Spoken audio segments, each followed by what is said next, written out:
కామారెడ్డి జిల్లా సదాశివ మండలం కుప్రియాల గ్రామంలో అమానుష ఘటన చోటు చేసుకుంది. వృద్ధ దంపతులను 3 ఏళ్లుగా కులం నుంచి బహిష్కరించారు. ఇక కేసు విషయంలో తమ దగ్గరి బంధువులు పోలీసులకు ఫిర్యాదు చేశారని ఆరోపిస్తూ కులం నుంచి బహిష్కరణ చేశారని బాధితులు కిష్టయ్య ఆవేదన వ్యక్తం చేశారు. కులంలో సభ్యత్వం తీసుకోవాలంటే 50,000 రూపాయలు జరిమానా చెల్లించారని కుల పెద్దలు హుకుం జారీ చేసినట్లు బాధితులు తెలిపారు.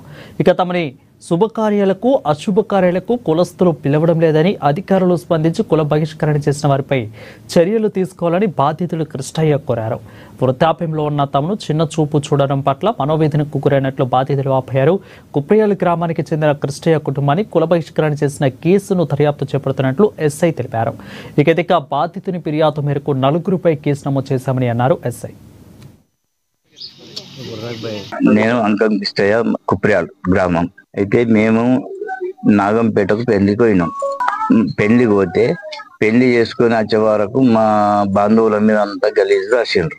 రాస్తే గిట్లా రాసిండ్రు అని మా మన్మన్కి ఫోన్ చేసినాం. చేస్తే గట్ల ఎట్లా రాస్తారు ఏం లెక్క అని ఒక 5గురు మీద కేసు పెట్టిండు. కేసు పెడితే ఆ కేసు కొట్టేపించుకరా నీ చెంద కట్టుకుంటాం, కేసు కొట్టేపించుకరా నీ చెంద కట్టుకుంటాం. 3 సంవత్సరాల నుంచి ఇదే ఉన్నది.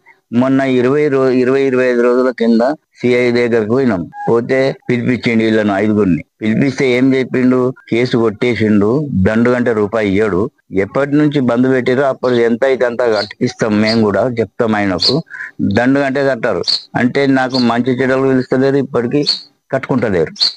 ఇది నా బాధ. కుల బహిష్కరణ చేసిర్రు. పోలీస్ స్టేషన్ లో కంప్లైంట్